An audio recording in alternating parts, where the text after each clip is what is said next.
Sometimes grief doesn't kill you all at once. It just makes you want to disappear.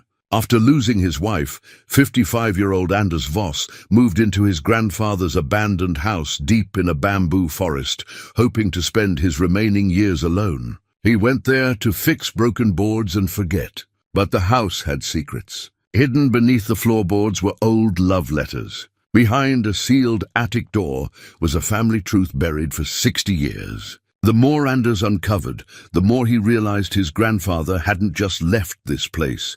He had fled from something. And whatever that was, it changed everything Anders thought he knew about his family. What he found didn't just explain the past. It gave him a reason to fight for his future. Before we continue, tell us where you're tuning in from, and if this story touches you, make sure you're subscribed, because tomorrow I've saved something extra special for you. The dirt road ended where the bamboo began. Anders Voss sat in his truck for a long moment, engine ticking as it cooled, staring at the house he hadn't seen in 40 years. His grandfather's house. His house now, technically, though it looked more like a relic than a home. Beside him, Coda whined softly. The German Shepherd mix had been Sylvia's dog originally, but in the 2 years since her death, he'd become Anders' constant companion. The only one who didn't ask how he was doing, or suggest he'd try to move on. "I know, boy," Anders said, scratching behind Coda's ears. "Looks rough." Rough was generous. The house sagged in the middle like a broken back. Vines claimed the porch railings. Windows stared blankly through years of grime and spiderwebs. The bamboo forest had encroached to within 20 feet of the structure. Green stalks, thick as a man's wrist, pressing close like curious neighbors. But it was isolated, silent, exactly what Anders needed. He climbed out of the truck, his knees protesting. 55 wasn't old, but grief had aged him. He caught his reflection in the side mirror sometimes and saw his father looking back. The same deep-set eyes, the same lines carved by worry rather than laughter. Coda bounded out after him, immediately investigating the perimeter with his nose to the ground. Anders pulled his duffel from the truck bed, then the cooler with 3 days' worth of food, then the toolbox that had been his father's and his grandfather's before that. The weight of it felt right in his hand, familiar. The porch steps groaned under his weight, but held. The door was locked, though the key his father's estate lawyer had given him looked too new, too bright. Someone had changed the locks at some point, probably when the property passed through probate decades ago. Inside, the air was thick with dust and abandonment. Anders propped the door open, letting afternoon light slice through the gloom. The main room was larger than he remembered, or maybe he'd just been smaller the last time he visited as a boy. His grandfather Otto had already been gone by then, left in 1962 when Anders' father was just 17. The family never spoke of why he left, just that he did, and that was that. Furniture sat draped in stained sheets like sleeping ghosts. The floorboards were warped in places, buckled from water damage. The stone fireplace looked sound, though birds had nested in the chimney. Anders could work with this. He'd built his career as a carpenter, had owned a successful custom furniture business in the city until Sylvia got sick. After she died, he'd sold everything. Couldn't bear to create beauty when his world had gone grey. But fixing things, that was different. Fixing required no inspiration, just methodical work. Replace the broken with the whole. Cover the damage with the new. Maybe if he fixed enough of the house, something inside him would repair too. He spent the first hour making the place habitable, swept the main room and kitchen, found the well pump still worked, though the water ran brown for 5 minutes before clearing. The electricity had been shut off years ago, but he'd brought a generator and camp lanterns. He didn't need much. Coda found a sunny spot on the porch and settled in, content to watch the bamboo sway. Anders walked through the house room by room, cataloguing damage. The kitchen needed a new sink and half the cabinet doors. The bathroom was a disaster. Cracked toilet, mildewed shower, floor so soft he could feel it give. 2 bedrooms upstairs, both with roof leaks and ruined plaster. The master bedroom downstairs had a door that wouldn't close and floorboards that buckled ominously underfoot. But the bones were good. The frame was solid old-growth timber. The foundation was fieldstone 2 feet thick. His grandfather had built this place to last, even if he hadn't stayed to enjoy it. As evening approached, Anders sat on the porch with a cold beer from the cooler and a sandwich that tasted like cardboard. Everything tasted like cardboard now. Sylvia had been the cook, the one who made meals into occasions. Without her, food was just fuel.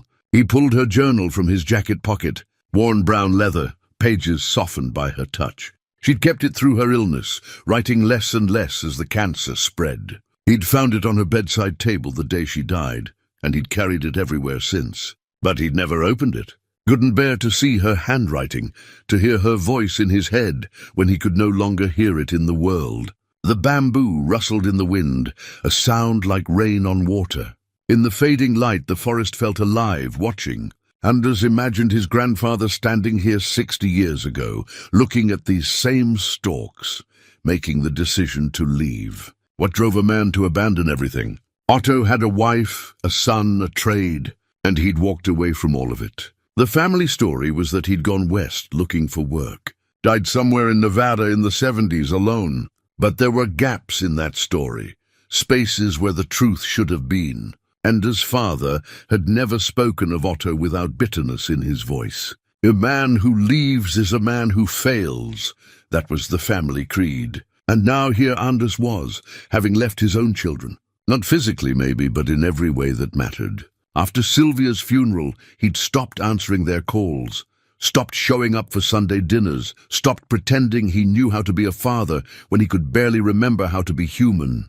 Freya, his daughter, had tried the longest. Showed up at his apartment with groceries, with invitations, with tears. He'd sent her away every time, told her he was fine, needed space. The hurt in her eyes had been unbearable, but not as unbearable as the thought of sitting across from his children and making small talk when his wife's chair sat empty. Kieran, his son, had stopped trying after 6 months. Just stopped calling. Anders couldn't blame him. Now here he was, running just like Otto had. The realization sat heavy in his chest. Goda came over and rested his chin on Anders' knee, brown eyes full of uncomplicated devotion. Anders stroked the dog's head, grateful for this one creature who didn't need him to be anything other than present. "Just you and me now, boy," he said. "We'll fix this place up, keep our hands busy." That's enough. But even as he said it, he felt the house around him full of silence and secrets. Whatever drove Otto away had happened here, in these rooms, under this roof. And now Anders was sleeping where ghosts slept. He drained his beer and stood, muscles stiff from the long drive. Time to set up his sleeping bag, get the lanterns positioned, settle in for the first night. Tomorrow, he'd start the real work.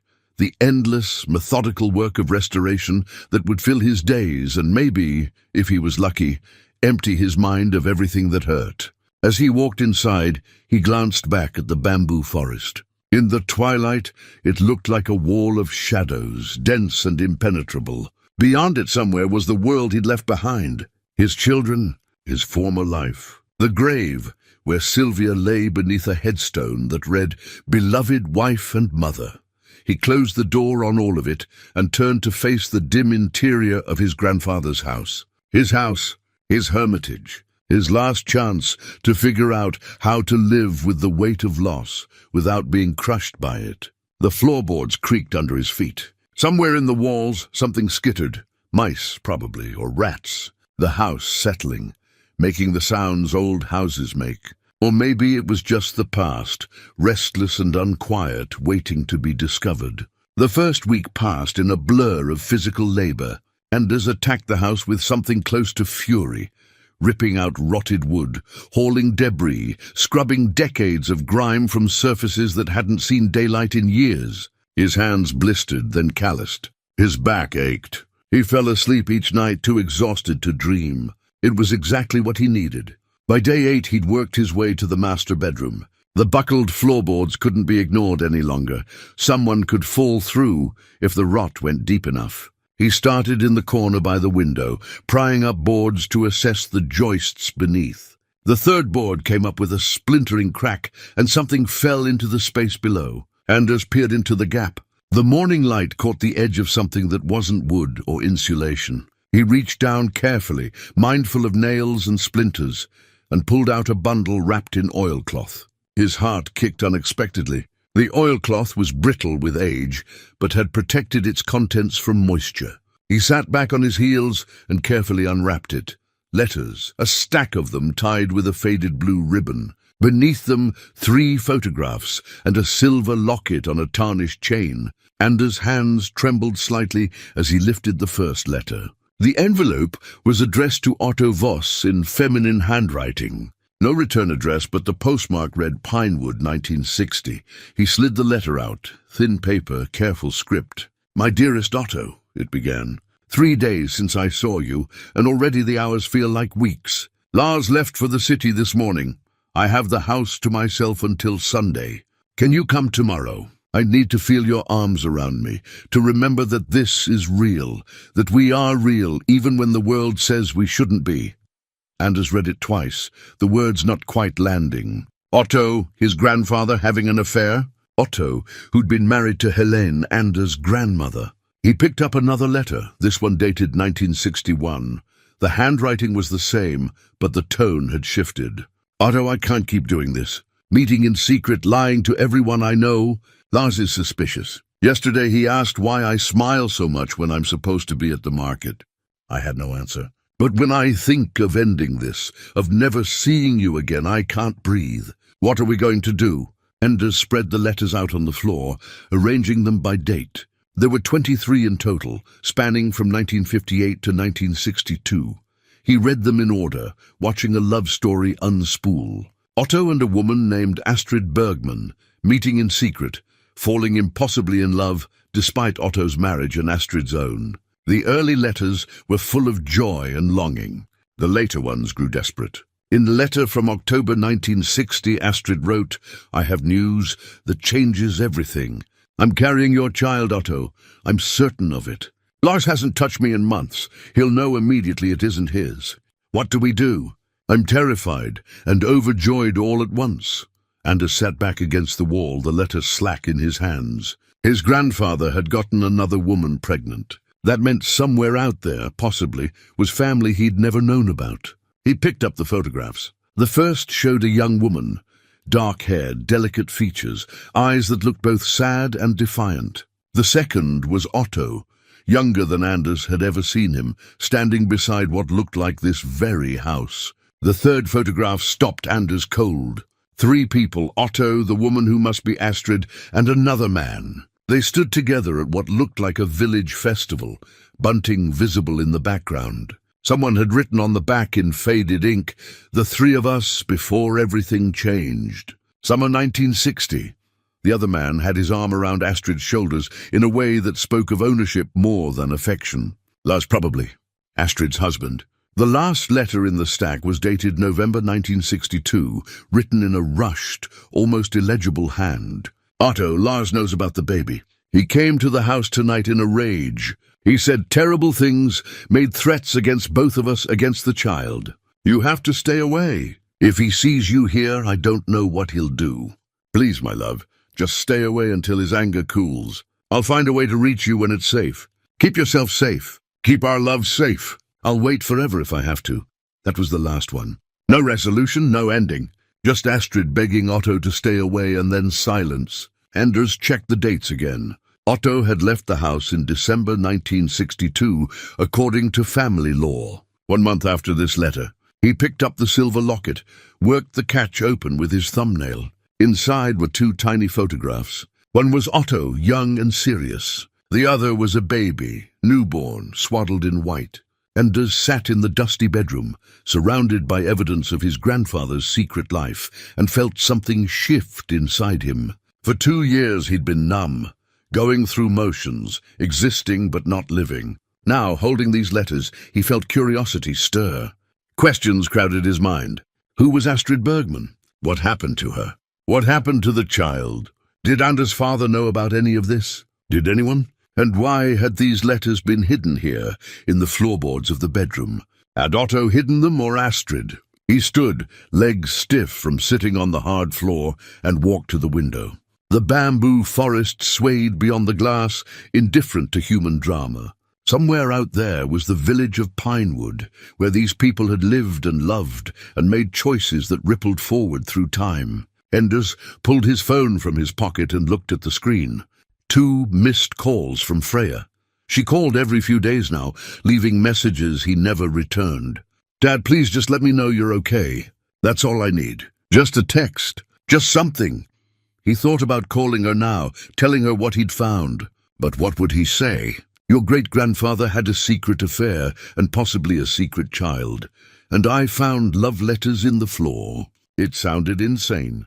Besides, he didn't know enough yet. The story was incomplete, full of gaps and questions. He looked down at the letters scattered on the floor, at the photographs of people long dead or disappeared, at evidence of love and secrets and choices that tore families apart. For the first time since Sylvia died, Anders felt something other than grief. He felt purpose, curiosity, a need to understand what had happened here in this house 60 years ago. He gathered the letters carefully, retied the ribbon, wrapped them back in the oilcloth. He'd keep looking, keep searching the house. There had to be more letters, more clues, something that would tell him how this story ended. That night, Anders sat on the porch with Coda at his feet and Sylvia's journal in his hands. He opened it for the first time, his heart hammering against his ribs. The last entry was dated 3 days before she died. Her handwriting was shaky, some letters trailing off where she'd lost strength. "Anders, my love," it read. "I know you're reading this after I'm gone. I know you, and I know you'll carry this with you, unable to let go. So I'm writing this to tell you, let go. Promise me you won't disappear into grief. Promise me you'll live, really live, not just exist. Our children need you. The world needs you. I need you to be okay, even when I'm not here to see it. Promise me you'll live." Anders closed the journal, his vision blurred. He'd been breaking that promise every day for 2 years. But now, with his grandfather's secrets spread before him, and questions burning in his mind, he felt the faintest stirring of life returning. Maybe understanding Otto's story could help him understand his own. Maybe finding out what happened to Astrid and the child could teach him something about love and loss and the choices we make when caught between impossible options. He looked out at the bamboo forest, dark now under a moonless sky, and made a decision. He would find the truth. He would uncover his grandfather's story, piece by piece, until he understood why Otto left and what happened to the people he loved. And maybe in the process, he'd find his way back to life, back to his children, back to keeping the promise he'd made to Sylvia without even knowing it. The house creaked around him, no longer just a structure to repair, but a puzzle to solve, a mystery waiting to be unraveled. Anders felt something he hadn't felt in 2 years, anticipation for tomorrow. Anders became a man possessed. The house restoration continued, but now every board he pried up, every drawer he opened, every corner he cleared was part of a larger investigation. He was searching for pieces of a story that had been deliberately hidden. In the second bedroom upstairs, he found a woman's hairpin wedged between the floorboards, delicate silver with small blue stones. In the kitchen, behind a loose panel under the sink, he discovered sheet music for a song called Autumn Leaves, with the name Astrid written in pencil at the top. In the closet of the master bedroom, pushed far back on the highest shelf, a child's wooden toy, a small horse, hand-carved, the kind of thing a craftsman might make for a son. Each discovery felt like a breadcrumb, proof that Astrid had lived here, that she and Otto had shared this space. Anders cleared the dining room table and laid everything out like evidence at a crime scene. He created a timeline on a long sheet of butcher paper, marking dates from the letters, filling in what he knew. Otto married to Helene. Astrid married to Lars Hoffmann. The affair beginning in 1958, the pregnancy in 1960, Otto's departure in December 1962. But there were gaps, huge glaring gaps. What happened to Lars? What happened to Astrid? What happened to the child? He found the third photograph again. Otto, Astrid and Lars together at the festival. The 3 of them looked almost friendly, standing close. Lars's arm around Astrid in a possessive way, but Otto smiling too. Had Lars known about the affair when this photo was taken? Or was this before everything fell apart? The inscription haunted him. The three of us before everything changed. Anders pulled out his laptop and tried searching online. Astrid Bergman Pinewood yielded nothing useful. Lars Hoffman Pinewood gave him a few genealogy website hits, but nothing he could access without paying for a membership. He tried searching for death records, birth records, marriage records, but the internet only went back so far, and small-town records from the 1960s weren't all digitized.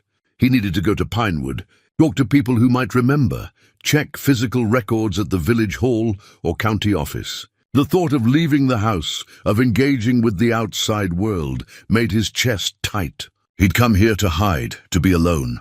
But the mystery was bigger than his desire for isolation. His phone rang. Freya again. This time he answered, "Dad?" Her voice was startled, as if she hadn't expected him to pick up. "Hey, sweetheart." Silence on the other end, then, "Are you okay?" "Where are you?" "I'm at Grandpa Otto's place." "The old house in the forest." "But why?" Anders looked around at the half-restored rooms, at his timeline spread across the table, at the evidence of his grandfather's secret life. "I needed to get away. Clear my head. Thought I'd fix the place up. Dad, you've been gone 3 weeks. You didn't tell anyone where you were going. Kieran and I have been worried sick. 3 weeks? Had it been that long?" Time had compressed into cycles of work and discovery, days blurring together. "I'm sorry. I should have called." "Yes, you should have." Her voice cracked. "We thought we didn't know if you were safe." Guilt settled heavy on his shoulders. "I'm safe. I'm good, actually. Better than I've been in a while." "Really? Really?" "I found something here, Freya. Something about Grandpa Otto, about the family." He hesitated, then added, "Your grandmother Helene. Did she ever mention another woman? Someone named Astrid?" "What? No, why?" Anders made a decision. "Can I tell you about it later? I need to understand more first, but I might need your help with something. You're good with computers, right? Better than me." "Dad, what's going on?" "Just trust me. I'll explain everything soon. But I need to know, did Grandma Helene leave any papers? Any old letters or documents?" Freya was quiet for a moment. "Actually, yes. When we cleaned out your storage unit last year, Kieran and I found a box of Grandma's things. Old photos, some letters, documents. We were going to ask you what to do with them, but you weren't. You weren't really talking to us then. Do you still have them?" "They're at my apartment. Could you send them to me? Overnight, if possible?" "Dad, you're scaring me a little." "Don't be scared. I'm working something out. Something important." "Please, Freya," she sighed. "Okay, I'll send them. But I want you to call me again. Tomorrow. Promise me." "I promise." After they hung up, Anders sat holding the phone, feeling the first real connection to his daughter he'd felt in 2 years. He'd pushed her away so thoroughly, built such high walls, and yet here she was, ready to help the moment he asked. He'd been so focused on his own grief that he'd forgotten his children were grieving too. They'd lost their mother, and then they'd lost their father to sorrow and isolation. That evening, Anders drove the 15 miles to Pinewood. The village was smaller than he expected. A cluster of old buildings, a gas station, a tiny library, and a village hall that looked like it predated the Second World War. Most of the businesses on Main Street had closed, windows papered over. The kind of place young people left and rarely came back to. The village hall was still open, a light burning in the window. Anders parked and went inside. An elderly woman sat behind a desk, reading a paperback with large print. She looked up when he entered, eyes sharp behind thick glasses. "I help you?" "I hope so. I'm looking for some information about families who lived here in the 1960s. She set down her book. "Or doing genealogy research?" "Something like that. My grandfather lived near here. Otto Voss. I'm trying to find out about some people he knew." The woman's expression shifted, something flickering across her face. Recognition, maybe, or wariness. Otto Voss. Now that's a name I haven't heard in a long time. Anders felt his pulse quicken. "You knew him?" "I was just a girl, but yes, I remember the Voss family. Caused quite a stir when Otto left like he did." She stood slowly, arthritis making her movements careful. I'm Ingrid Sorensen. I'm the village clerk, among other things. What exactly are you looking for? Information about a woman named Astrid Bergman. She would have been married to someone named Lars Hoffman. Ingrid's eyebrows rose. You're digging into old history, aren't you? Is there a registry? Birth and death records from that time? She studied him for a long moment, then nodded. Follow me. She led him to a back room lined with filing cabinets and old ledgers. From one shelf, she pulled down a large, leather-bound book. Village Registry, 1950 to 1970. We keep the originals here, though some of it's been digitized now. She opened the book on a reading table, pages yellowed and fragile. Anders leaned over as she flipped through, searching. Here, she said, pointing to an entry. Astrid Bergman, born 1938, married to Lars Hoffman, 1956. Anders scanned the entry, heart pounding. Is there anything about children? Ingrid turned pages, found the birth registry. Johann Hoffman, born February 1961. Mother, Astrid Hoffman, formerly Bergman. Father, Lars Hoffman, February 1961. The timing matched the letters. Astrid had told Otto she was pregnant in late 1960. What about Lars Hoffman? Is there a death record? Ingrid flipped further. Her finger stopped on a line. Here, Lars Hoffman died December 1962, cause listed as accident. December 1962, the same month Otto left. What kind of accident? Doesn't specify. But I remember the talk. There were rumors it wasn't entirely an accident. He was found at the bottom of a ravine. Some said he fell while drunk. Others said she stopped herself. Said what? Ingrid closed the book. There was a lot of gossip in those days. The Voss house brought shame to the village. Your grandfather and Mrs. Hoffman, everyone knew, even if they didn't speak of it openly. And when Lars died so soon after Otto left, people wondered. Anders felt cold. Wondered what? Wondered if there was more to it than an accident. But nothing was ever proven, and Astrid, she paused. Astrid left the village in 1965, took the boy with her. No one knew where they went. The boy, Johann. Yes, he'd be in his 60s now if he's still alive. Anders thanked Ingrid and stepped outside into the cool evening air. His mind churned with new information, each piece adding to the mystery instead of solving it. Lars dead under suspicious circumstances. Astrid gone with a child that might have been Otto's. Otto fled and never came back. What had happened in those final months of 1962? What had driven Otto away?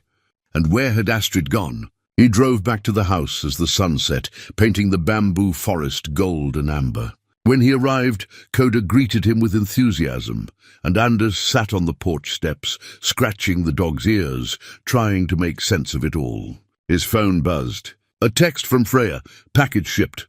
Should arrive tomorrow afternoon. Love you, Dad?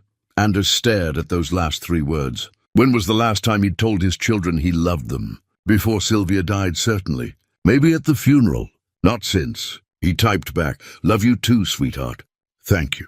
It wasn't enough. It didn't make up for 2 years of silence and absence. But it was a start. That night, Anders added new information to his timeline. Lars's death. Astrid's disappearance. The child, Johann, who would be 64 now if he'd survived. Somewhere out there, Anders might have an uncle he'd never known about. Family hidden by secrets and shame. He looked at Otto's photograph, young, conflicted, a man caught between duty and desire. Anders had judged his grandfather his whole life, seen him as a failure, a man who abandoned his family. But now, reading the letters, seeing the evidence of impossible choices, he felt something different. He felt understanding and kinship. Both of them men who'd loved and lost, who'd made choices that hurt people, who'd run when staying became unbearable. Maybe finding out what happened to Otto's hidden family could teach Anders how to stop running from his own. The package from Freya arrived the next afternoon, delivered by a confused courier who'd clearly never driven this far into the forest before. Anders signed for it and carried the box inside, anticipation thrumming through him. Inside were 3 photo albums, a bundle of letters tied with string, and a manila folder containing various documents. Birth certificates, marriage license, property deeds. His grandmother, Helene's life, condensed into a cardboard box. Anders spread everything on the dining table and began systematically going through it. The photo albums showed a life he'd never really considered. Helene as a young bride, round-faced and serious. Helene with Anders' father as a baby. Helene at various ages, growing older, always alone in the photos. No Otto after the earliest ones. In the third album, he found something that made him stop. A photograph tucked loose between pages. Otto, Helene, and a young boy of about 3. But there was another child in the photo too, a baby in Helene's arms. Anders studied the image, confused. His father had been an only child. Who was this second child? He turned the photo over. Written in faded ink, family portrait 1968, Otto Jr. and our new son. Our new son. Not our baby, not a name, just new son. Anders' hands trembled as he set the photo down. He rifled through the documents until he found what he was looking for. An adoption certificate dated 1968. Johann Hoffmann, age 7, adopted by Helene Voss. Name changed to Johann Voss. The pieces clicked together with sudden, stunning clarity. Astrid's child, Otto's child, had been adopted by Otto's legitimate wife. The boy had been raised in the Voss family alongside Anders' father, which meant Anders' father had grown up with a half-brother he'd known nothing about. Or had he known? Had the family simply agreed never to speak of it? Anders grabbed his phone and called the only person who might have answers. His cousin Stellan, his father's sister's son, now in his 60s. Anders? Stellan sounded surprised. I heard you'd gone off the grid. I'm at Otto's old house. I've found some things, Stellan. Things about the family. A pause. What kind of things? Did my father have a brother? A younger brother named Johann. The silence stretched so long, Anders thought the call had dropped. Stellan? We weren't supposed to talk about that. Stellan's voice had gone flat. But he existed. Yes, Uncle Johann existed. Anders felt a surge of something, vindication, excitement, dread. Tell me about him. There's not much to tell. He was there when I was growing up, but he was separate somehow.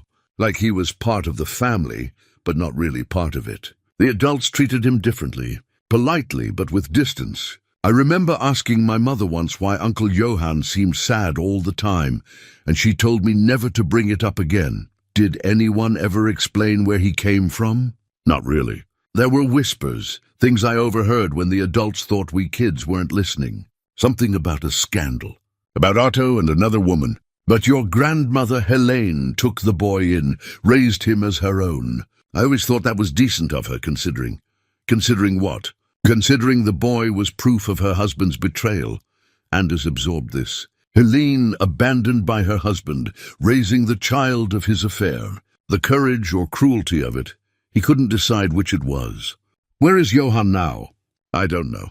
After your father died, that would have been 15 years ago, Johann came to the funeral. Stayed at the back, didn't talk to anyone. I tried to approach him after, but he left before I could. Haven't seen or heard from him since. You don't have an address. A phone number? No, he cut ties with the family years before that. I think, Stellan hesitated. I think the family hurt him, Anders. Not with violence, but with silence. With treating him like a secret to be managed, instead of a person to be loved. Can you blame him for leaving? After the call ended, Anders sat with this new information. Johann Voss, 64 years old, alive somewhere, carrying the weight of a childhood spent as a family's shameful secret. Anders had to find him, had to give him the letters, show him proof that his mother loved Otto, that he'd been wanted, that the affair wasn't just scandal, but genuine love. He spent the next 2 days searching online. Johann Voss wasn't a common name, but it wasn't unique either. He found several men with that name in the right age range, but none in the local area. Then on the 3rd day he found a property record. Johann Voss, owner of a small house 3 hours away in a town called Riverside.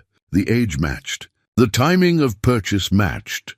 The house had been bought 30 years ago, around when Johann would have been establishing himself as an adult. Anders stared at the address on his screen. He could drive there. Show up at this man's door with a box full of his mother's letters and demand answers.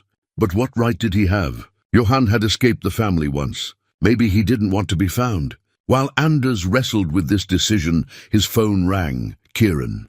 Anders answered, bracing himself. "Hey, son?" "Dad." Kieran's voice was cautious, uncertain. "Freya said you called her. Said you're at Great-Grandpa Otto's place." "I am. And you answered her call. You're talking to people now." The hurt in Kieran's voice was unmistakable. Anders closed his eyes. "I know I haven't been a good father. Not since your mom died. No, you haven't." The words were quiet but firm. "I'm sorry, Kieran. I'm sorry for disappearing, for making you and your sister feel like you didn't matter." Did we matter? Do we? More than anything. Anders' throat tightened. I couldn't figure out how to be your father when I couldn't even figure out how to keep living. And that's not an excuse. That's just the truth. Silence. "Then what are you doing out there?" "Freya said you found something about the family." Anders looked at his timeline, at the photographs spread across the table. "I found out Otto had a secret. A woman he loved, a child he fathered. And I'm trying to understand what happened to them." "Why?" "Because," Anders paused, searching for the right words, "because I think maybe understanding why he ran will help me understand why I did, and maybe help me figure out how to stop running." Another long pause. "I want to come see you." Anders' immediate instinct was to say no, to protect his solitude. But he thought of Sylvia's journal, her plea for him to live, to not disappear. He thought of Freya's text, "Love you, Dad," and how long it had been since he'd let himself be loved. "Okay," he said. "Yes, come." "Really? Really?" "I'd like that." They arranged it. Kieran would drive up in 2 days. He had some work to finish first, but then he'd come. After they hung up, Anders walked outside. Coda followed, and they walked the perimeter of the property together, the bamboo forest rustling around them. For 2 years, Anders had been convinced that isolation was healing, that distance from others would somehow ease the pain of loss. But maybe he'd been wrong. Maybe healing required connection, required letting people in, required the courage to be vulnerable and present even when it hurt. He thought about Johan, living alone somewhere, cut off from family by choice or necessity. Thought about Otto, fleeing into obscurity, dying alone in Nevada. Thought about himself, hiding in this house, trying to resurrect the dead through restoration and research. They were all running, all hiding, all carrying wounds that silence only made deeper. That night, Anders made a decision. He would write to Johan. Not show up uninvited, but write a letter explaining who he was, what he'd found, and offering to share it if Johan wanted to know. He'd give Johan the choice, engage with this painful history or continue his separate piece. Anders pulled out paper and pen, an old-fashioned approach that felt right given the letters he'd discovered. He wrote carefully, explaining everything, finding the letters, learning about Astrid, discovering Johan's adoption, realizing they were family. "I don't know what you want from life," he wrote near the end. "I don't know if you want anything to do with the Voss family after how you were treated. But I think you deserve to know that your mother loved your father, and he loved her. That you were wanted and cherished, even if the world made that love impossible. If you'd like to see the letters, to visit the house where your mother lived, you're welcome. No obligations, no expectations. Just an offer from one person who's trying to understand his family to another who might be doing the same." He included his phone number and the house address, sealed the envelope, and drove to Pinewood to mail it the next morning. The letter would arrive in 2 days. Then the choice would be Johan's. Standing in the small post office, Anders felt something he hadn't felt in years. Hope. Not the desperate, fragile hope that Sylvia might somehow survive her cancer, but something steadier. Hope that broken things could be mended, that scattered families could reconnect, that running could stop and staying could begin. He drove back to the house and spent the afternoon working on repairs with renewed energy. Kieran was coming in 2 days. Maybe Johan would call. Maybe, piece by piece, the family Otto had fractured could start to heal. And maybe in helping them heal, Anders could heal too. Kieran arrived on a grey afternoon, his car loaded with supplies Anders hadn't asked for. Groceries, a new camp stove, a portable heater. He climbed out looking uncertain, like he wasn't sure what reception he'd get. Anders walked down the porch steps and pulled his son into a hug. Kieran stiffened for a moment, then wrapped his arms around his father and held on tight. "I'm sorry," Anders said into his son's shoulder. "For everything. For disappearing on you." "I know," Kieran said, voice thick. "Freya told me. But I needed to hear it myself." They spent the first hour unloading the car and giving Kieran a tour of the house. Anders showed him the restoration work, the timeline on the dining table, the letters and photographs. Kieran listened with growing fascination. "So we might have an uncle nobody told us about. Looks that way. That's insane. Why would the family hide that?" Anders considered. Shame, maybe, or protection.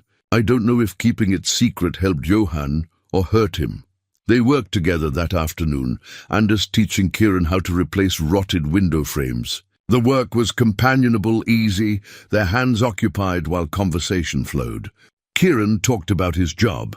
He'd been working in marketing but felt directionless, unsure what he wanted from life. Anders listened without offering advice, just present in a way he hadn't been for years. As evening approached, they moved to the basement to sort through boxes Anders hadn't yet opened. Most contained old tools, mason jars, newspapers yellow with age. But in the back corner, behind a rusted lawnmower, Anders found a metal lockbox. It took 20 minutes and a crowbar to get it open. Inside were documents, property deeds, bank statements, legal papers. Anders spread them on the basement floor, and he and Kieran read through them by flashlight. The property deed made Anders freeze. "Look at this." The deed showed ownership transfer from Otto Voss to Astrid Bergman, dated 1963, 1 year after Otto left. "He gave her the house," Kieran said, reading over his shoulder. "Which means, after Lars died, Otto made sure Astrid had security. But if she owned the house, why did she leave?" They kept searching. Further down in the stack was another deed, dated 1966. Ownership transferred from Astrid Bergman to the Voss family estate. A notation in faded ink read, "Abandoned property, owner whereabouts unknown." "She left without settling her affairs," Anders said. "Just disappeared. But why?" Anders thought about the timing. 1966. What was happening then? What would make a woman abandon a house she owned? They went upstairs, and Anders pulled out his laptop, searching for historical context. The mid-60s were turbulent.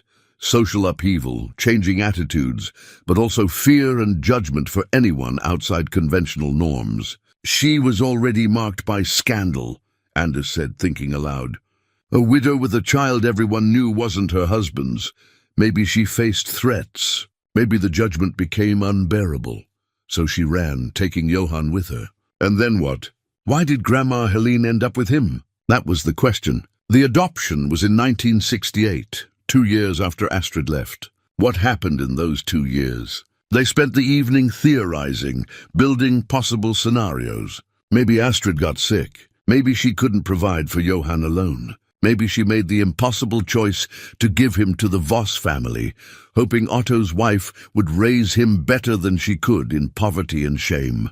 Around midnight, Anders's phone rang. Unknown number. He answered, heart pounding. "Hello? Is this Anders Voss?" A man's voice, careful and measured. "It is. This is Johan Voss. I got your letter." Anders stood up so fast his chair scraped. Kieran looked up, eyes widening. "Johan, thank you for calling. I almost didn't. I've spent 40 years trying to forget that family." Johan's voice carried old hurt. "But your letter, you said you found my mother's letters." "I did. She wrote to Otto over several years. They're love letters, Johan. Evidence that you were wanted, that their relationship was real. Silence on the line. Then, my whole life I was told my mother was dead. That she'd abandoned me. That I should be grateful the Voss family took me in. I think the truth is more complicated than that. I'd like to see the letters. And the house. I remember," his voice caught. "I remember pieces." Her singing. "The forest. I need to see if my memories are real or if I invented them." They arranged for Johan to visit in 3 days. After Anders hung up, he turned to find Kieran staring at him. "He's coming here?" "He is." "Dad, what if this is too much for him? What if seeing this place just hurts him?" Anders sat down heavily. "Then we'll deal with that. But he deserves the truth. He deserves to know he wasn't unwanted. The next 2 days passed in a flurry of preparation. Anders and Kieran worked to make the house more presentable, cleaned the master bedroom where the letters had been hidden, organized the artifacts chronologically. Freya called and Anders told her what was happening. She wanted to come too, but Anders asked her to wait. Let Johan meet them first without overwhelming him. The night before Johan's arrival, father and son sat on the porch. Coda lay between them, and the bamboo forest whispered in the darkness. "You know what's strange?" Kieran said. "This whole mystery, it brought you back to us." Anders nodded. "I think I needed something outside my grief, something to focus on besides what I lost. Mom would have loved this. The detective work, the family history. She would have." Anders felt the familiar ache, but also something else. Gratitude for the years they'd had. "Your mother was right, you know. In her journal, she told me to live, not just exist. I haven't been doing that. Are you now?" Anders considered. "I'm trying. Having you here helps." Kieran was quiet for a moment. "I was angry at you for so long. For checking out, for making Freya and me feel like we weren't enough to keep you present. You were enough. You are enough. I just couldn't." Anders struggled for words. "I couldn't figure out how to be a father when I felt like half of me had been torn away. But that's my failure, not yours. I get it now, I think. Being here, seeing you work on something, seeing you care about something again. You just needed time. Maybe, or maybe I needed a reason. This house, this mystery, Johan, they gave me something to hold on to besides pain." They sat in comfortable silence. Above them, stars emerged through gaps in the bamboo canopy. Somewhere in the forest, an owl called. "What do you think happened to her?" Kieran asked. "To Astrid? I don't know. But I hope Johan has answers. Or at least I hope we can give him some peace about who his parents were and why things happened the way they did." The next morning dawned cold and bright. Anders woke early, too nervous to sleep. He made coffee, checked the house 3 times, rearranged the artifacts on the dining table. Kieran watched with amusement. "He's family, Dad, not a museum inspector. I know. I want him to feel welcome, to feel like this place is his too." At 10 o'clock a car came up the long driveway. Anders and Kieran stepped onto the porch as a man emerged, tall, weathered, with Otto's sharp features and Astrid's dark eyes. He stood by his car for a long moment, staring at the house. Anders walked down the steps slowly. "Johan?" The man nodded, eyes glistening. "I remember this place. I remember standing right here, watching her," his voice broke, "watching my mother on this porch." "Come inside," Anders said gently. "Let me show you what we found." Johan followed them in, moving through the rooms like a man in a dream. He touched the walls, the door frames, the kitchen counter. In the master bedroom, he knelt and ran his fingers over the floorboards where the letters had been hidden. "She kept them safe," he whispered. "She kept them here." Anders brought out the letters, the photographs, the locket. Johan held each item with trembling hands, reading his mother's words, seeing his parents young and in love. When he opened the locket and saw Otto's picture alongside his own infant face, he wept. Anders and Kieran stood quietly, giving him space for grief and recognition. Finally, Johan looked up. "All my life I thought I was a mistake, a burden, that my existence ruined everything." "You were loved," Anders said firmly. "These letters prove it. You were wanted." Johan's face crumpled, and Anders knelt beside him, this uncle he'd never known, and held him while he cried for the mother he'd lost, and the father he'd never really had, and the childhood stolen by secrets and shame. And in that moment, Anders understood that healing wasn't about fixing what was broken. It was about acknowledging the breaks, honoring the pain, and choosing to build something new from the pieces that remained. They spent hours at the dining table, Johan reading every letter while Anders and Kieran sat quietly, bearing witness to a man discovering his origins. When Johan finally set down the last letter, his face was transformed, still sad, but somehow lighter, as if a weight he'd carried his entire life had been named and could now be set aside. "Tell me about your life," Anders said. "Or what happened after Helene adopted you?" Johan leaned back, eyes distant. "I have memories from before, fragments really. living in this house with my mother. She sang all the time, even when she was sad. I remember a tall man who would visit and bring me wooden toys. He'd lift me onto his shoulders. He paused. That was Otto, wasn't it? Probably. He was a carpenter. Making toys would have been natural for him. I remember the day everything changed. I was maybe 4 or 5. A man came to the house, angry, shouting. My mother hid me in a closet. I heard glass breaking, heard her crying. After that, we left. We moved around a lot. Different rooms, different towns. My mother got thinner, sadder. She worked whatever job she could find, but we were always hungry, always scared. Johann's hands clenched on the table. The last time I saw her, I was 7. She brought me to a big house. I know now it was where Helene lived. She knelt down, held my face, told me she loved me, but couldn't take care of me anymore. She said I'd be safe here, that these people would give me what she couldn't, then she left. His voice dropped to a whisper. I waited for her to come back. Every day for months I watched the door, certain she'd return for me. But she never did. I'm sorry, Anders said, the words inadequate but sincere. Helene was kind isn't the right word. Dutiful, maybe. She fed me, clothed me, made sure I went to school. But she never loved me. How could she? I was proof of her husband's betrayal. Your father, my half-brother, he didn't know what to make of me. We were raised as brothers, but there was always distance. Always this unspoken understanding that I wasn't really part of the family. Kieran spoke up. That's terrible. You were just a kid. I was, but I understood even then. The other relatives treated me like I was something shameful. At family gatherings, I was introduced as Helene's adopted son, never just as family. When I was 18, I left. Changed my name for a while, tried to become someone else. Eventually took back Voss because it was legally mine, but I never felt like I belonged to that name. What about Otto? Anders asked. Did you ever see him? Johann shook his head. Helene said he died when I was young, somewhere out west. I don't know if that's true or if she just told me that. I never looked for him. Part of me was angry. If he loved my mother so much, why didn't he take care of us?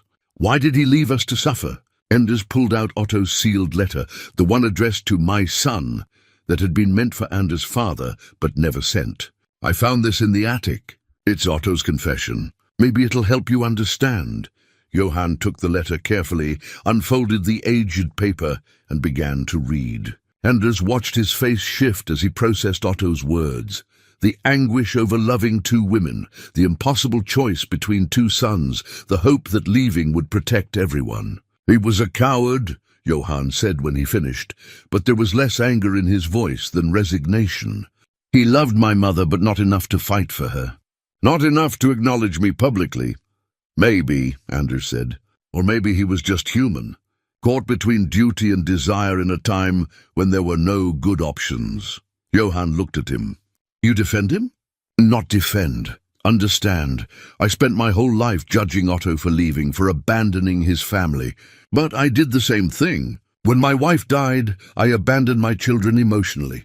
I disappeared into grief and let them suffer alone. So who am I to judge what Otto did when I couldn't do any better? The honesty hung in the air. Kieran reached over and squeezed his father's shoulder. Johann studied Anders for a long moment. Your letter said you came here to heal. Are you healing? I'm trying. Finding these letters, learning your story, it's given me something to focus on, besides my pain. And it's brought my son back into my life. Maybe my daughter too. Freya, Kieran added. Our sister.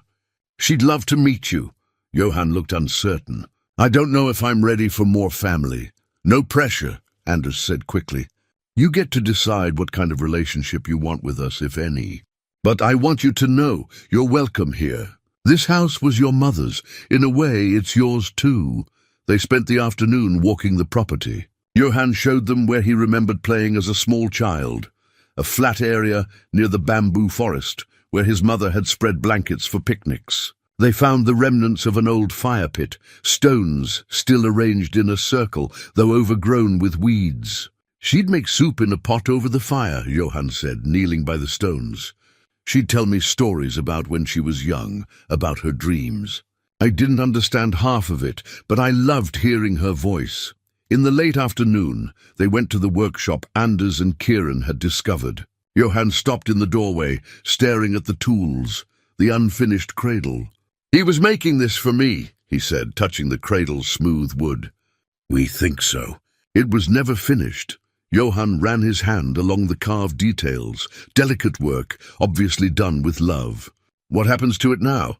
"Kieran and I thought we might finish it. Complete what Otto started. But it's yours, Johan. Everything in this workshop, it's your father's legacy. You should decide what to do with it." Johan was quiet for a long time. "Then, could we finish it together? The three of us? I'd like to learn the craft. I'd like to create something instead of just being haunted by the past." They agreed. Over the next 2 days, Johan stayed at the house. Anders taught him basic carpentry, and together they worked on completing the cradle Otto had started 6 decades ago. The work was meditative, the 3 men falling into a rhythm of measuring, cutting, sanding, fitting pieces together. As they worked, Johan shared more stories. What he remembered of Astrid, the kindnesses she'd shown him despite their poverty, the songs she sang. Anders and Kieran shared memories too, of Sylvia, of the family life they'd had before cancer destroyed it, of learning to live with loss. "Do you think she's still alive?" Johan asked one evening. "My mother?" Anders had wondered the same thing. "I don't know. She'd be 87 now if she is. But she disappeared so completely. No death certificate, no records after 1965. It's like she became a ghost. Maybe that's what she wanted, to disappear to protect me from the scandal. Maybe letting Helene adopt me was her way of giving me a normal life. Do you want to search for her?" "We could try." Johan considered this. "I don't know. Part of me wants to find her, to ask why she left. But part of me is afraid. What if she's dead? What if she's alive and doesn't want to be found? What if knowing the truth is worse than living with mystery?" "Those are fair questions," Anders said. "What would you do? If you could find answers about Otto, about what happened to him after he left." Anders thought about this. "A month ago I would have said I didn't care. But now I think I'd want to know. Not to judge him, but to understand. To close the loop." Johan nodded slowly. "Then maybe we should try. Not just for my mother, but for all of us. To understand the whole story." They decided to expand their search. Kieran offered to handle the online research. Genealogy databases, social media, public records. Johan knew some details about the towns they'd lived in after leaving the house, places to start searching. Anders would visit county offices, talk to people who might remember. That night, after Johan had gone to sleep in the guest room, Anders and Kieran sat on the porch. "This is good what you're doing," Kieran said, "helping him find answers. It helps me too. Gives me purpose. More than that. You're different than you were, present, engaged." Anders nodded. "Your mother told me to live. I'm finally understanding what that means. It means showing up. It means letting people matter to you even though you know you'll lose them eventually. It means building connections instead of hiding from pain. She'd be proud of you." "I hope so." Anders pulled out his phone and looked at his contacts. "I'm going to call your sister. Ask her to come up here. Johan should meet her. And we should all be together for this. Really, really, it's time to stop running from family. Time to stop letting fear keep me isolated." He called Freya, and she answered on the second ring, voice hopeful. "Dad? Hey, sweetheart. How would you feel about coming up here for a few days? There's someone I'd like you to meet." The joy in her voice made his throat tight. "I'll leave tomorrow morning." After they hung up, Anders sat looking at the bamboo forest under moonlight.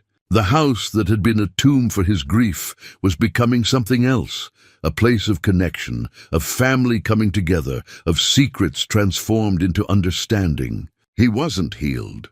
Grief didn't work that way. But he was healing, one day at a time, one connection at a time, one choice to stay present instead of disappearing. And for now, that was enough. Freya arrived the next morning with boxes of pastries and tears streaming down her face. Anders met her on the porch and held her while she cried, both of them releasing 2 years of accumulated grief and distance.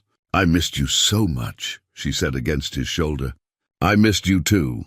I'm sorry it took me so long to find my way back." Inside, Anders introduced her to Johann.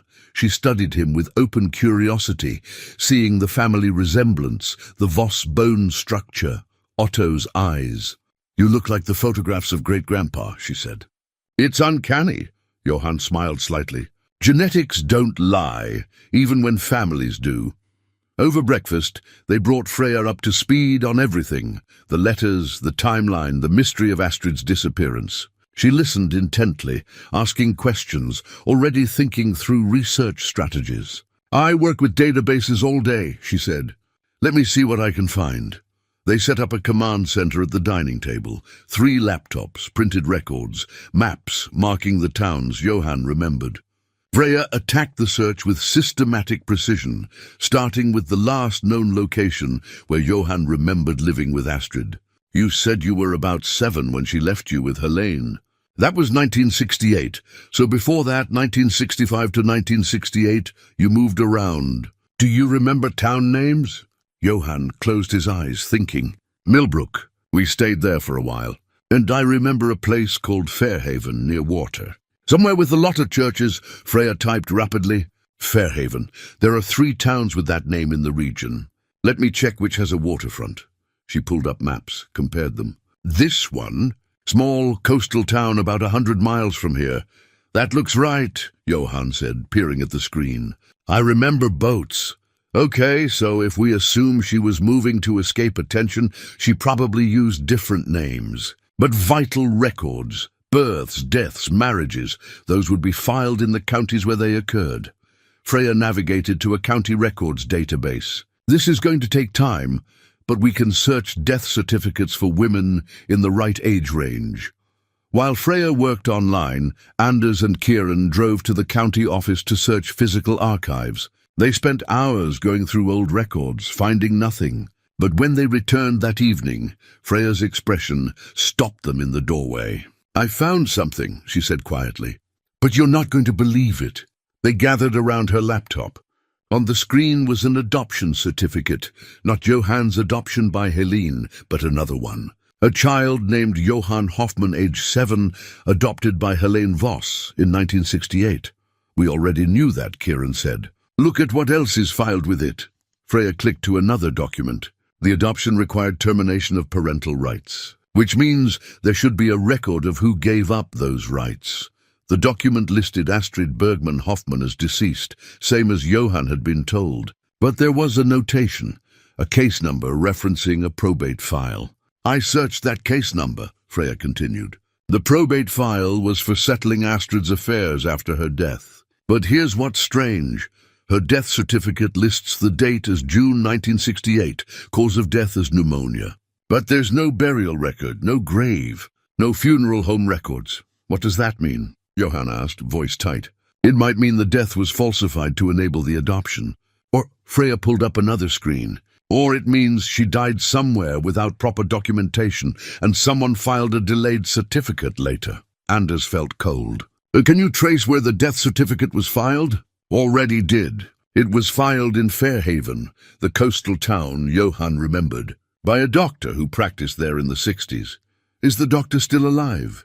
"Died in 1995, but I found his practice records donated to the county medical archive." Freya looked up. "We could go there. See if there are patient records for Astrid." The next morning, all 4 of them drove to Fairhaven. The county medical archive was housed in a library basement, rows of filing cabinets containing decades of medical records. A volunteer archivist, an elderly man named Hugh, greeted them. "We're looking for records from a doctor who practiced here in the 60s, Freya explained. "Dr. Bernard Ashworth. Specifically, records for a patient named Astrid Hoffmann." Hugh led them to the relevant cabinets. "Doctor-patient confidentiality doesn't apply after death, and these records are old enough to be public. Help yourself, but please be careful with the papers." They searched for an hour before Johann pulled a thin folder. "Here, the file for Astrid Bergman Hoffmann contained intake forms, notes from several visits in 1967 and early 1968. The handwriting was difficult to read, but the story that emerged was heartbreaking. Astrid had come to the clinic in advanced stages of tuberculosis. She'd been living in a boarding house, working as a seamstress, trying to support herself and Johann. The disease was aggressive. Dr. Ashworth's notes documented her decline: weight loss, persistent cough, fever. He'd recommended hospitalization, but she'd refused, citing no money and no one to care for her son. The final note, dated May 1968, was brief. Patient's condition critical. Contacted county services regarding child welfare. Patient agreed to allow adoption placement rather than have child enter foster system. Patient expired June 3, 1968. Body released to county for burial. Johann's hands shook, holding the file. She died trying to take care of me. County burial, Anders said. That means she's probably in a potter's field somewhere. Unmarked grave. Freya was already searching on her phone. Fairhaven County Cemetery has a potter's field section. I can call them, see if they have records. She stepped outside to make the call. The three men sat in silence, processing. Johann's mother hadn't abandoned him. She died, alone and sick, making sure he'd be cared for before the end. Freya came back inside, her face pale. They have records. Astrid Hoffman, buried June 1968, Section C, Plot 127. It's unmarked, but they can show us the location. They drove to the cemetery in heavy silence. The caretaker, a woman named Mrs. Oakes, met them with a plot map.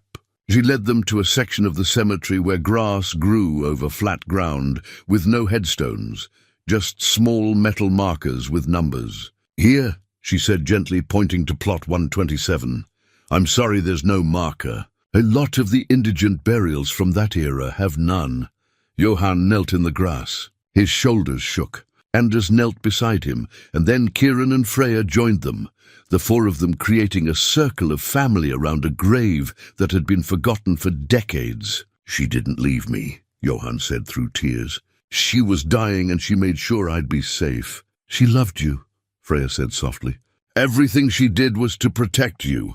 They stayed for a long time. Eventually Johann stood, wiping his eyes. She deserves a headstone, something that says she mattered, that she was loved. We'll take care of it, Anders promised. We'll make sure she's remembered properly. On the drive back, Johann was quiet, staring out the window. Finally he spoke. I spent 50 years angry at her for abandoning me. 50 years believing I wasn't worth staying for. And now? Anders asked. Now I know the truth. She stayed as long as she could. She gave me up only when she had no other choice. He turned to look at Anders. Thank you for finding this, for helping me understand. Your family, Anders said simply. This is what family does.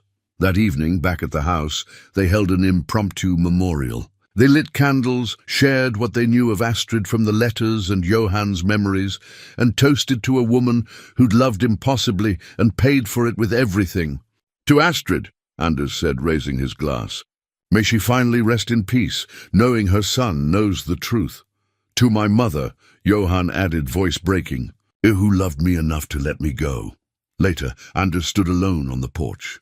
The bamboo forest swayed in the darkness, and he thought about all the ways love manifests, in staying, in leaving, in letting go when holding on would cause more harm. Astrid had let Johann go. Sylvia had begged Anders to live. Otto had fled to protect people he loved. All of them making impossible choices, doing the best they could with limited options. Anders pulled out his phone and texted Freya and Kieran, even though they were just inside, I love you both. Thank you for not giving up on me. The responses came quickly. Freya, love you too, Dad, always. Kieran, we're family. That's what we do. Family. The word meant something different now than it had a month ago. Family was messy and complicated and full of secrets, but it was also connection and support and showing up even when it was hard. Anders was learning to be family again. Learning to stay instead of run. Learning to live instead of just exist. And tomorrow, they'd start planning a proper memorial for Astrid, a headstone with her name, her dates, and an inscription that honored the love she'd shared with Otto and the son she'd protected until her last breath. The healing wasn't finished, but it had begun. The days that followed settled into a rhythm that felt almost like family life. Freya had extended her remote work arrangement, setting up a laptop station in what used to be the parlor. Kieran had taken a leave from his job, claiming he needed time to help with a family project. Johan had nowhere else to be and no reason to leave. And Anders was present in a way he hadn't been since before Sylvia's diagnosis. He woke each morning with purpose, spent his days working alongside his children and his uncle, fell asleep, tired but content. They worked on the house together, transforming it room by room. But more importantly, they worked on finishing what Otto had started in the workshop. The cradle took shape under their combined efforts, each of them contributing skills. Anders guided the technical work, Johan brought a mechanic's precision, Kieran added creative touches, and Freya documented everything with photographs and notes. "We should write this down," she said one afternoon, watching them sand the cradle's rockers. The whole story, Otto and Astrid, Johan's life finding each other. Other families probably have hidden histories too. Maybe we could help them understand how to search. You mean like a guide? Kieran asked. Or a memoir, something that shows how secrets hurt families, but truth can heal them. Johan looked up from his work. You'd want to tell my story? Put it out there for everyone to know? Only if you're comfortable with it, Freya said quickly. But I think there's power in breaking silence. How many other people are living with shame over things that weren't their fault? How many families are fractured by secrets that should have been addressed generations ago? Johan considered this. I spent my whole life hiding who I was, where I came from. Maybe you're right. Maybe it's time to stop hiding. Anders watched this exchange, proud of his daughter's insight and grateful for Johan's courage. We could wait until after the memorial. Give ourselves time to process everything first. They'd been planning Astrid's headstone, working with a monument company to design something appropriate. Anders had insisted on paying for it, but Johan had contributed too, wanting to be part of honoring his mother.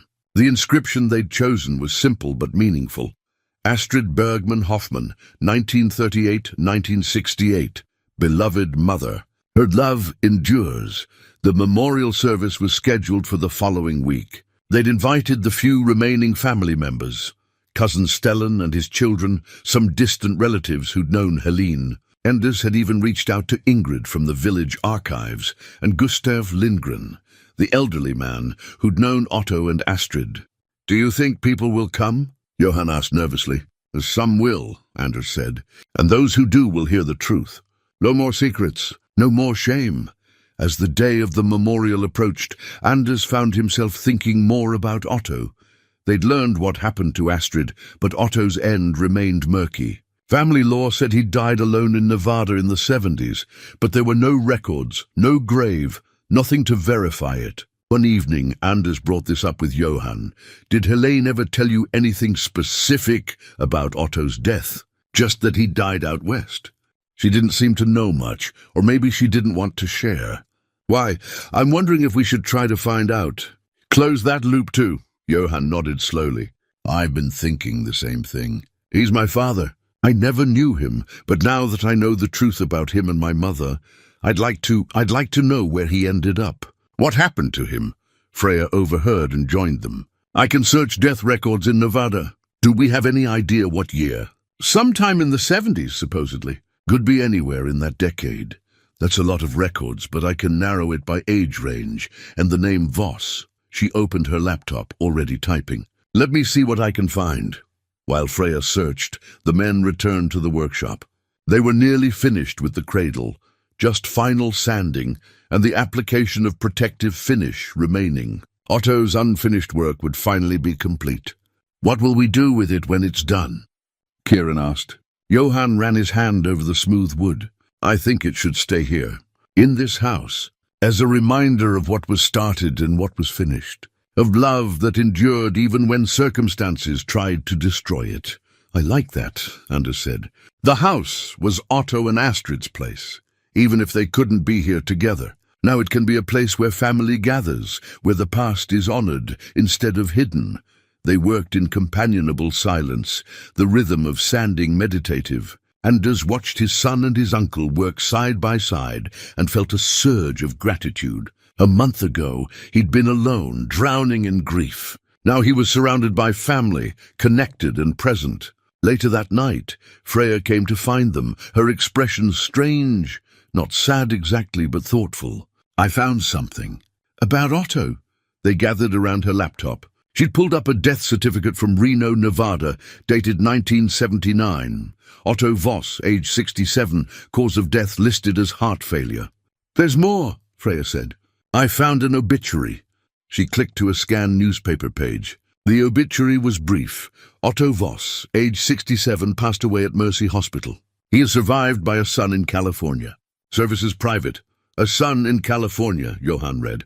"That would be your father, Anders. So Otto died knowing he'd left a son behind, but apparently never reaching out. Or maybe he did and was rejected," Kieran suggested. "Grandpa wasn't exactly forgiving from what I've heard." Anders thought about his father, stern, uncompromising, carrying resentment about Otto's abandonment his entire life. "I don't think my father would have accepted contact from Otto. The wound was too deep. But here's what's interesting," Freya said, clicking to another document. "I found a Nevada probate record. Otto left an estate, small but not nothing. And guess who the executor was?" She turned the screen so they could see. "Someone named Margaret Voss." "Who's that?" Kieran asked. "I don't know. But she filed the probate paperwork, which suggests she was close to him when he died." Freya pulled up more searches. "I'm trying to find records of Margaret Voss in Nevada around that time, but nothing's coming up yet." "Could be a second wife," Johan suggested. "Maybe Otto remarried after leaving." The thought settled over them. Otto building a second life in Nevada, perhaps even a second family. It made sense. A man running from shame and impossible circumstances might try to start fresh. "If he did remarry," Anders said slowly, "then Johan isn't the only hidden family. There could be others out there who don't know about us either." The implications were staggering. Their family tree might have branches they'd never imagined. "Should we keep searching?" Freya asked. "Try to find Margaret Voss and see if she's still alive or if there are children." Anders looked at Johan. "What do you think?" "It's your father we're talking about." Johan was quiet for a long moment. I think I'd like to know. I've spent my whole life not knowing where I came from, who I was connected to. If there are other people out there who shared Otto as a father or a grandfather, maybe they deserve to know the truth too. Maybe they have their own questions that need answers. Then we keep searching," Anders decided. "After the memorial, we'll honor Astrid first. Then we'll see what else we can find about Otto's later life." They spent the next few days in final preparations. The headstone was ready, being installed at the cemetery. Stellan had confirmed he'd come to the memorial with his family. Gustav Lindgren was too frail to travel, but Ingrid Sorensen promised to attend. The night before the memorial, they completed the cradle. Anders applied the final coat of finish while the others watched. The wood glowed in the lamplight, every curve and detail speaking of care and craftsmanship. "Your father made this with love," Anders told Johan, "and now we've finished it with love. Whatever else happened, whatever mistakes were made, this stands as proof that love existed, that it mattered." Johan touched the cradle gently, his eyes wet. "Thank you, all of you, for giving me this, for giving me my history." That night Anders couldn't sleep. He walked through the house, room by room, seeing it transformed. What had been abandoned and decaying was now alive again, full of light and purpose. The house had given him a mystery to solve, but in solving it, he'd found something more valuable, connection to his children, to Johan, to the complicated truth of his family's past. He stood in the master bedroom, where the letters had been hidden, and thought about all the lives that had intersected here. Otto and Astrid loving impossibly. Helene carrying betrayal and still choosing to raise another woman's child. Johan stolen from his mother by death, living a half-life of shame and secrets. And now Anders, his children, all of them working to transform secrets into truth, shame into understanding, isolation into family. Tomorrow they would gather at Astrid's grave and finally give her the acknowledgement she deserved. They would stand as family and proclaim that love mattered, that she mattered, that the choices people made in desperate circumstances didn't erase their worth. Anders returned to his room and picked up Sylvia's journal one last time. He wrote in the margin of the last page, "I'm living, Sylvia.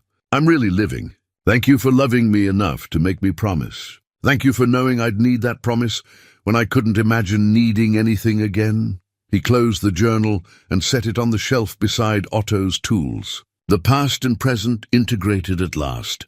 Tomorrow would mark another step forward, honoring what was lost while building what could still be, and Anders was ready. The morning of the memorial dawned clear and cool, autumn settling into the forest. Anders woke before sunrise, too restless to sleep. He found Johan already awake, sitting on the porch with coffee, staring into the bamboo. "Nervous?" Anders asked, joining him. "Terrified.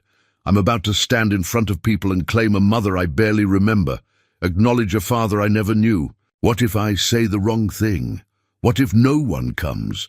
Then it'll be the 5 of us, and that's enough." But when they arrived at the cemetery that afternoon, there were more than 5.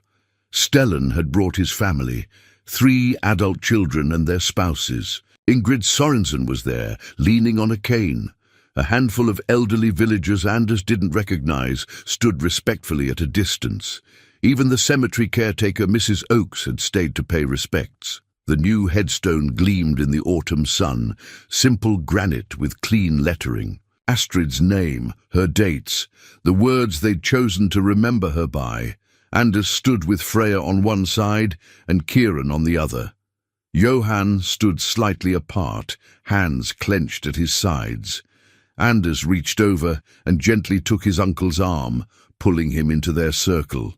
"Family. Thank you all for coming," Anders began, his voice carrying across the small gathering. "We're here to remember Astrid Bergman Hoffman, a woman who was forgotten too soon and deserves to be remembered properly." He told the story simply, how Astrid and Otto had loved each other in a time and place that made that love impossible, how she'd borne a son and raised him alone through poverty and illness, how she'd made the final sacrifice of letting him go to ensure his safety. "She died without acknowledgement," Anders continued, "without anyone to mourn her publicly. Today we correct that. Today we say her name and proclaim that her life mattered, that her love mattered, that she mattered." Johan stepped forward, his voice shaking. "I'm her son. I was 7 when she died. For most of my life I believed she'd abandoned me, that I wasn't worth staying for. But the truth is, she loved me so much that even while dying, her only concern was making sure I'd be cared for. She gave me up not because I didn't matter, but because I mattered more than anything." He knelt and placed a hand on the headstone. "Mama, I'm sorry it took me so long to find you. I'm sorry you died alone. But I want you to know I turned out okay. I found family, and they helped me understand that you never stopped loving me." Tears ran down his face. Freya knelt beside him, then Kieran, then Anders. The 4 of them together, honoring a woman whose love had survived death and time and the weight of family secrets. Ingrid stepped forward, surprising everyone. "I knew Astrid when she was young. She had the most beautiful voice, sang in the village choir. She was kind, gentle. When the scandal happened, people were cruel. They forgot she was human, that love doesn't always follow the rules we set for it." She looked at Johan. "Your mother was a good woman, caught in impossible circumstances. Don't let anyone tell you different." One by one, the elderly villagers came forward with small memories. Astrid helping at a church bazaar. Astrid lending a hand when someone needed it. Astrid's grace, despite judgment. Each memory was a gift, returning dimension to a woman who'd been reduced to scandal. When the last person had spoken, they stood in silence around the grave. Anders thought about all the ways love manifests, all the sacrifices people make, all the wounds carried across generations, but also about healing, about truth-telling, about family choosing to gather instead of scatter. "Otto loved you too," Johan said softly to the headstone. "I found his letters. He never stopped loving you, and I wish I'd known you longer. I wish you could see who I became, but I'll make sure you're remembered. I'll make sure your love story isn't forgotten." They left flowers, simple wildflowers Freya had gathered from the forest around the house. As they walked back to their cars, Stellan caught up with Anders. "That was brave, what you all did, speaking the truth after so many years of silence." "It was necessary," Anders said. "The silence hurt everyone. Truth is better, even when it's painful. I'm sorry we weren't better to Johan growing up. I was just a kid, but still. We should have questioned why he was treated differently. You're here now. That matters." Stellan nodded. "Stay in touch. I'd like to know how this story ends." "It's not ending," Anders said, looking at his children and Johan. "It's just beginning." Back at the house that evening, they were quiet, emotionally exhausted. They heated leftover soup and sat around the dining table, the timeline and artifacts still spread before them. "What happens now?" Kieran asked. "We keep looking," Freya said. "We find out what happened to Otto in Nevada. We track down Margaret Voss. We fill in the remaining gaps." "And then?" Johan asked. Anders considered. "Then we decide what to do with this place, this house that holds so much history. We could sell it, walk away, or we keep it," Johan finished. "Make it a gathering place, somewhere family can come together instead of falling apart." "I like that idea," Freya said. "We could fix it up properly, make it comfortable, use it for holidays, reunions. A place where secrets are told instead of kept," Kieran added. Anders looked around the table at these people. His children, his uncle, his family pieced together from fragments and loss. A month ago, he'd come here planning to disappear. Now he was planning a future. "Then that's what we'll do," he said. "We'll finish the restoration. We'll make this a home again, and we'll use it to keep family connected instead of scattered." They raised their glasses in agreement. Outside, the bamboo forest swayed in the evening breeze, and somewhere in the house, old wood settled with a contented creak. The past had been honored. Now they could build the future. The week after the memorial, Freya intensified her search for Margaret Voss. She cross-referenced Nevada records, obituaries, marriage licenses, property deeds. It took 3 days of methodical searching before she found a lead. "I've got something," she announced, calling everyone to her laptop. Margaret Voss, married to Otto Voss in 1965 in Reno, Nevada. She died in 2003, so Otto did remarry, Johan said quietly. "There's more.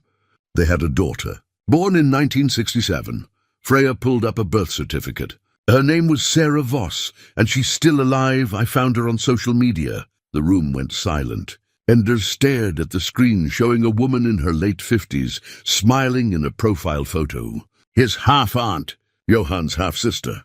Another branch of the family tree completely unknown. "Should we contact her?" Kieran asked. "I think we have to," Johan said. "She deserves to know about Otto's first family, just like I deserve to know the truth." Anders agreed. "But carefully. This will be a shock." Freya composed a message through the social media platform, explaining who they were and what they'd discovered. She kept it brief, respectful, offering to share information if Sarah was interested. Then she sent it and they waited. The response came 2 days later. Sarah Voss Bennett, she'd married, wrote back cautiously. She knew her father had been married before and had left a son in California, but he'd never spoken about the circumstances. She'd assumed it was a straightforward divorce, nothing more. They arranged a video call. When Sarah's face appeared on screen, the family resemblance was unmistakable. Otto's eyes, his sharp features softened by feminine grace. "This is surreal," Sarah said, looking at Johan through the camera. "I have a brother. A whole family I never knew about." Johan smiled gently. "Half-brother. And it's just as surreal for me. I grew up thinking I was alone." They spent 2 hours talking. Sarah shared what she knew. Otto had been a quiet man, skilled with his hands, who'd worked as a Finnish carpenter in Reno. He'd been kind to her but distant, as if part of him lived somewhere else. He'd never spoken about his past, and Margaret had respected his silence. "Did he seem happy?" Johan asked. Sarah considered. "Content maybe, but not happy. There was always sadness in him, like he'd lost something he couldn't get back." "He lost my mother," Johan said. "And me, and the life he couldn't have. He talked once, near the end, Sarah continued. He was in the hospital, dying. He told my mother he'd made mistakes, that he'd left people behind who deserved better. He made her promise to try to contact his son, your father Anders, after he died. But she tried and was turned away. Anders remembered his father's bitterness, his refusal to even speak Otto's name. My father wouldn't have accepted contact. He was too hurt. Otto knew that, I think. My mother said he died with regrets, but also with acceptance. He'd made his choices and lived with them. Sarah paused. I wish I'd known about all of you. About the full story. We're telling you now, Freya said gently. If you want to know. They shared everything. The letters, the photographs, Astrid's story, Johann's journey to understanding. Sarah listened with tears streaming down her face.